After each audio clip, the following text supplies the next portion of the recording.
It's the morning of January 12th, 2019. The call comes in at 9:28 a.m. A woman's voice, trembling and panicked, tells the 911 operator that her husband isn't breathing. She thinks he might have had a heart attack. In the background, you can almost hear the tension, an eerie stillness interrupted by her frantic attempts to explain. 911, may I call your medical? I don't know. I think my husband's deceased. There's been a tragedy at my home. What's the address up there? 1231 Temple Drive, Winter Park. What's going on at 1231 Temple Drive? I believe my husband is deceased. Okay. And why do you believe he's deceased? Because he's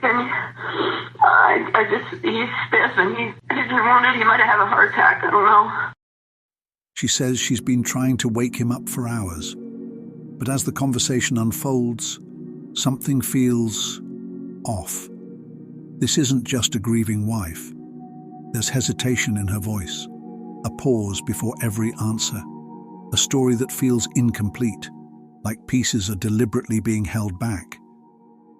And when first responders arrive, they step into a scene that could only be described as chilling, a home that was once filled with family and laughter, now stained with blood and secrets. But what really happened that night? This is not just the story of a marriage falling apart. It's a story about control and fear, about love turned toxic and promises turned to threats. It's about a desperate fight for survival and a courtroom battle for the truth. Danielle Redlick says she acted in self-defense, a last-ditch attempt to save herself from a violent man who had tormented her for years. But prosecutors paint a very different picture, a calculated plan to cover up a cold-blooded killing. Two sides, two narratives, only one verdict.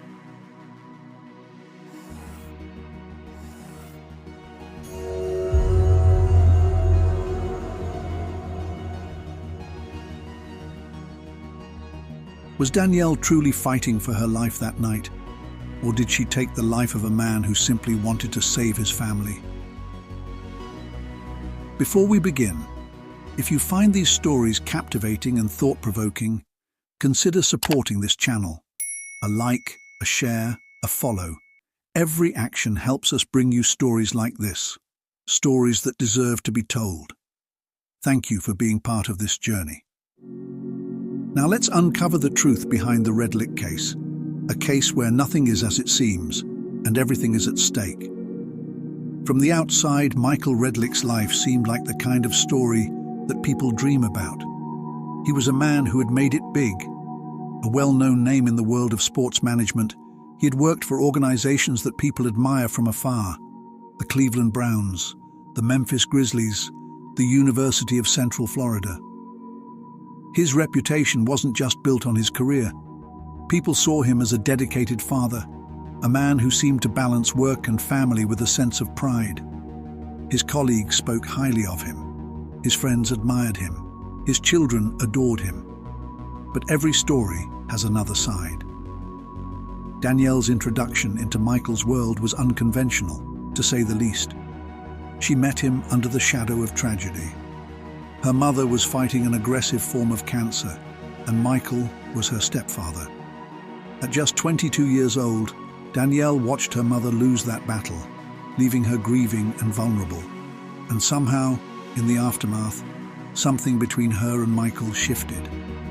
What started as support, someone to lean on in her darkest moments, evolved into something much more complicated. Before long, the stepfather became her husband. It wasn't a story either of them talked about much, but the whispers lingered. Their relationship began under circumstances that most people would never understand, but they insisted it worked for them. When they moved to Memphis, things seemed to settle into place. Michael's career was thriving, and Danielle was adjusting to a new life, far from the family she'd left behind. They had children, Jaden and Sawyer, who brought joy to their lives. Their home, a beautiful property with a pool overlooking the Mississippi River, became a space for family memories and community gatherings. By the time they moved to Florida in 2014, They had what appeared to be the perfect life. Michael had landed a prestigious job at the University of Central Florida, working with the DeVos Sports Business Management Program. He mentored students, coached his son's sports teams, and became deeply involved in charity work. But perfection, as we know, is often a mirage. Behind closed doors, cracks were forming. Michael's growing insecurities began to take a toll. He had been diagnosed with heart disease and was struggling with erectile dysfunction. These medical issues weighed heavily on him, not just physically, but emotionally. For a man so used to control, so used to being seen as strong, this felt like a loss of power, a loss of identity. Danielle, meanwhile, was becoming increasingly isolated. She had left behind her family and her support system. And now, in a marriage that seemed to demand more from her than it gave, she began to feel trapped. Their arguments became more frequent. Their home, once a symbol of success, became a battleground for unresolved resentment. Michael's frustration with himself often turned outward. Danielle, still young when they married, now found herself in a relationship where the power dynamic had always been skewed in his favor. By the time they settled in Winter Park, Florida, it was clear. This wasn't the life either of them had imagined. They had the house, the children, the community connections. But those things couldn't mask what was happening within the walls of their home. Every relationship has its struggles, but for Michael and Danielle, those struggles were beginning to shape their entire reality. From the outside, it still looked intact. Inside, the story was different. Michael's career had brought them to Florida, and on paper, it was the fresh start they needed. But sometimes, a new setting doesn't erase old problems, it amplifies them. Michael had started taking testosterone to address his health issues. What was supposed to help him physically only worsened things emotionally.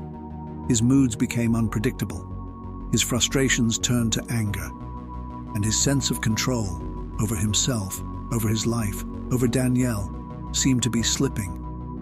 Danielle, meanwhile, was carrying her own burdens. She had spent years justifying Michael's behavior. When he lashed out, she told herself it was her fault. When he became aggressive, she tried to de-escalate. And when the bruises began to show, she hid them, to neighbors, to friends, even to herself. But no one can hide everything forever.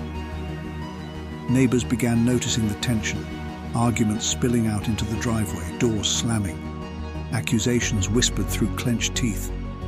It wasn't just bruises on Danielle's arms, it was the way she carried herself, the way she avoided eye contact. Michael, too, was unraveling.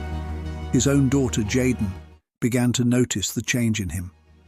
The father who once doted on her was now distracted, often irritable. The pressure of holding a family together was starting to show. The breaking point came in 2018 when Danielle filed for divorce. She had discovered Michael's infidelity, an affair with someone he'd met at an Alcoholics Anonymous meeting. The betrayal was enough to push her to act. But Michael wasn't ready to let go.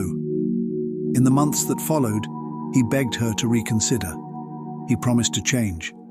And as so many do in relationships like this, Danielle believed him. She dismissed the divorce petition.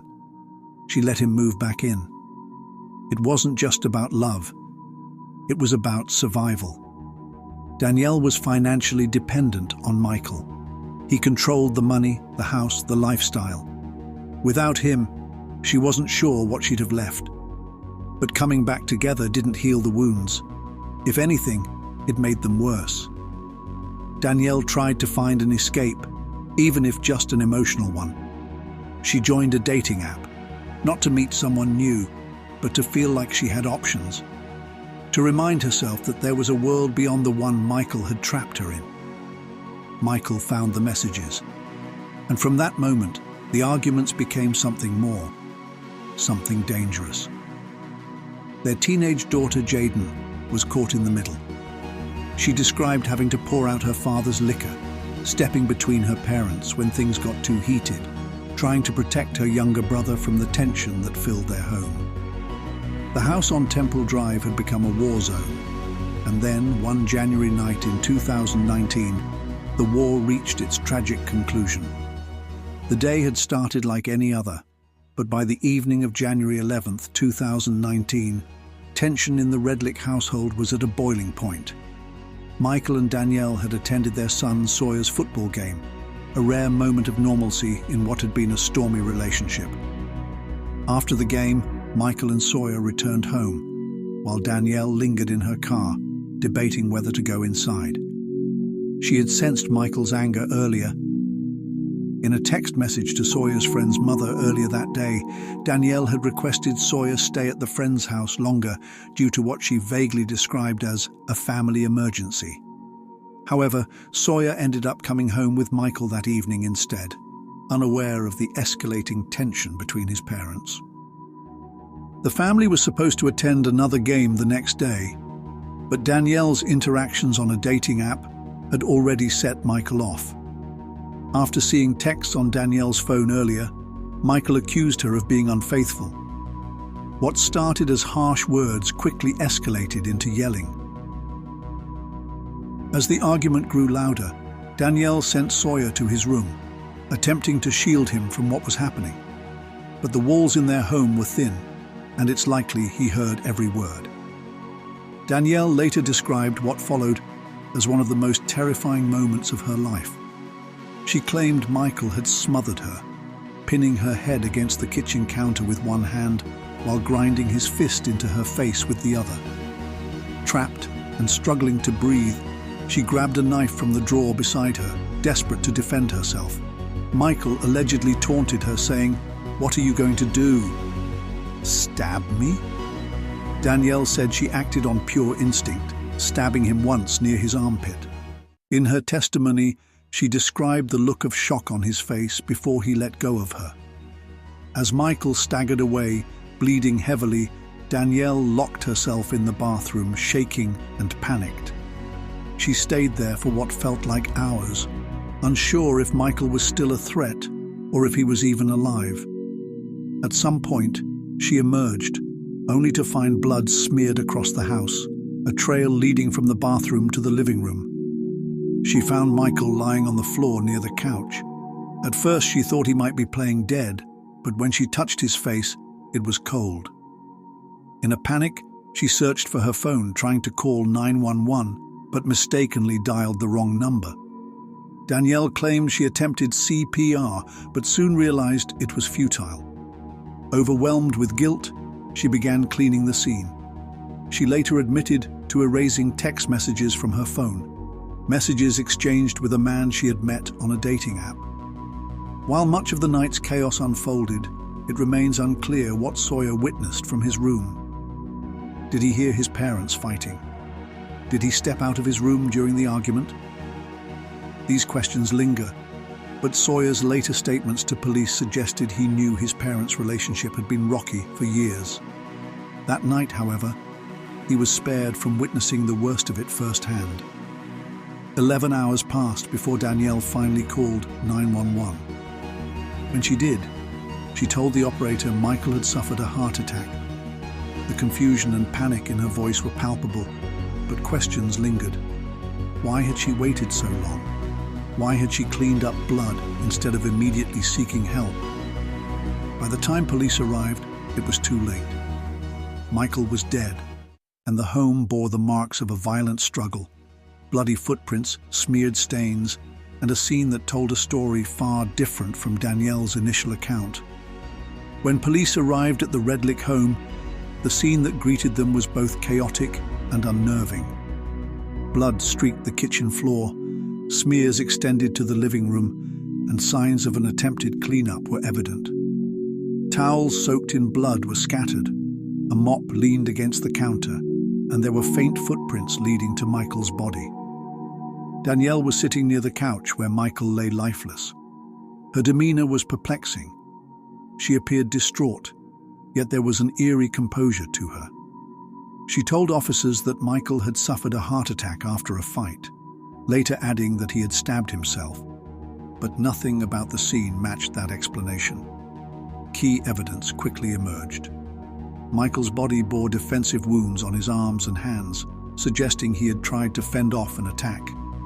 The stab wound under his armpit had pierced his lung, leading to significant blood loss.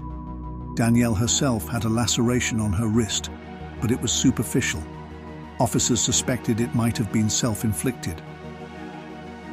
Investigators also noted that Danielle had delayed calling 911 for over 11 hours, during which time she had cleaned parts of the scene and even changed her clothes.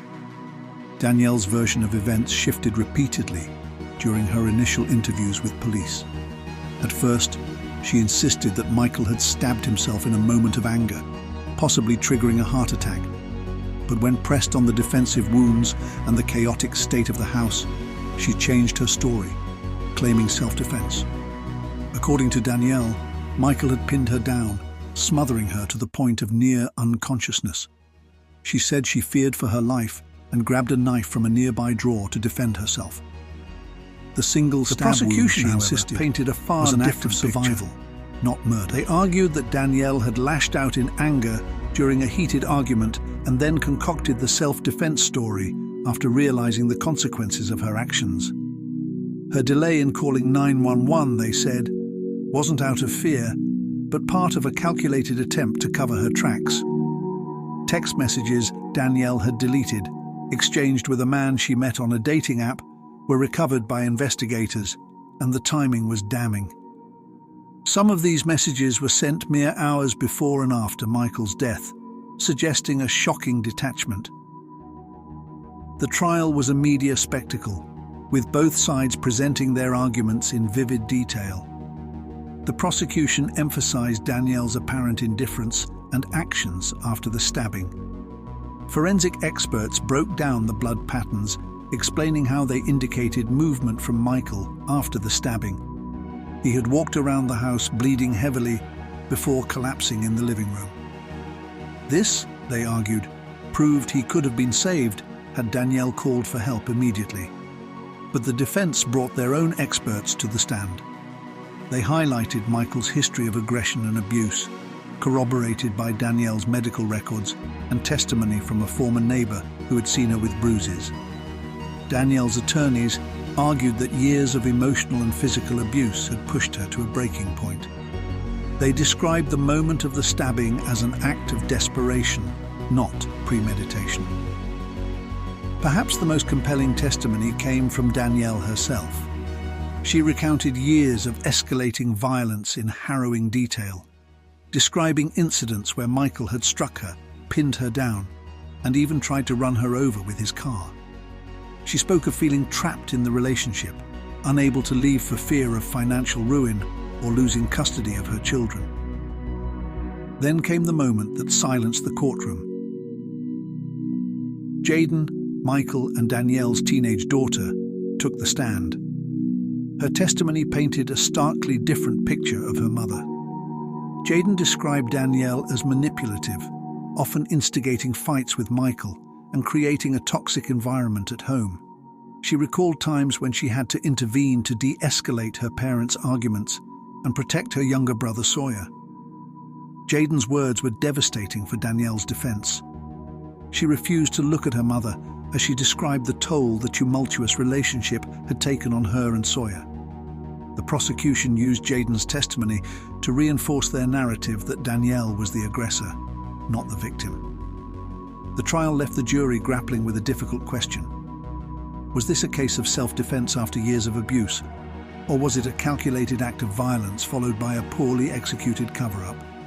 The evidence seemed to tell two stories, each with its own complexities. Blood patterns, deleted text messages, and delayed calls for help suggested guilt. But medical records, witness testimony, and Danielle's own words painted a picture of a woman who had endured years of pain and fear. The courtroom was tense as closing arguments wrapped up, and the jury retired to deliberate. What they would decide next would have life-altering consequences for everyone involved. After weeks of testimony, tense cross-examinations, and emotionally charged statements, the moment had finally come. The courtroom was packed, silent except for the sound of heavy breathing and the faint rustle of papers. Danielle sat quietly at the defense table, her hands trembling as the foreperson of the jury rose to deliver the verdict. The jury found Danielle Redlick not guilty of second-degree murder and manslaughter. For those in the gallery, it was a shocking conclusion. The defense's portrayal of Danielle as a woman trapped in a cycle of abuse had resonated. They believed her story, at least enough to spare her from a murder conviction. But the jurors didn't absolve her completely. Danielle was found guilty of tampering with evidence. The cleaning, the delays, and the deleted text messages were actions they couldn't overlook. It was clear she had attempted to manipulate the scene in those crucial hours after Michael's death. Danielle broke down in tears, sobbing into her hands as the verdict was read. Through her tears, she whispered, "Thank you," to her attorney, overwhelmed by the weight of what could have been. On the other side of the courtroom, the Redlick family sat frozen in disbelief. Michael's sister clenched her fists, tears streaming down her face as she whispered, "Where's the justice for Michael?" For them, this verdict wasn't closure. It was an open wound. Danielle was sentenced to 1 year of probation for tampering with evidence. She was released from custody almost immediately, a free woman in the eyes of the law. But freedom came with a heavy price. Her daughter Jaden had written a searing letter to the court, asking for a permanent no-contact order. She described her mother as manipulative and toxic, blaming her entirely for her father's death. "You may all be fooled by the incredible mask this woman presents," Jaden wrote, "but I am not." Danielle cried openly as the letter was read, the pain of her estranged relationship with her children on full display. Her son Sawyer, younger and quieter throughout the trial, remained absent from the courtroom during this moment. It was unclear whether he would also sever ties with his mother. Michael's friends and colleagues mourned a man they described as kind, professional, and devoted to his children. To them, Michael's legacy was one of resilience and warmth, qualities they felt were tarnished by the chaos of his final years. This case, as complex and layered as it was, leaves behind a trail of unanswered questions. Could both narratives hold some truth? Was Danielle a desperate woman trying to escape years of abuse? Or was she a manipulative partner who finally crossed a line? The trial revealed not just the story of one night, but a deep and toxic relationship built on uneven power dynamics, control, and escalating conflict. It painted a picture of how far someone can be pushed and the irreversible consequences that can follow. For viewers watching this story, it's hard not to wonder, was justice truly served? Michael's family believes it wasn't. Danielle's defenders argue that her acquittal was a triumph for survivors of domestic violence, but maybe the truth lies somewhere in between. And so we leave you with these lingering questions. Can years of abuse and trauma justify a single deadly act? And at what point does survival cross into something more? Thank you for watching today's story. If you haven't already, please hit like, share, and subscribe to help us bring you more stories like this one. Let us know your thoughts in the comments. Do you think justice was served? Until next time, stay safe.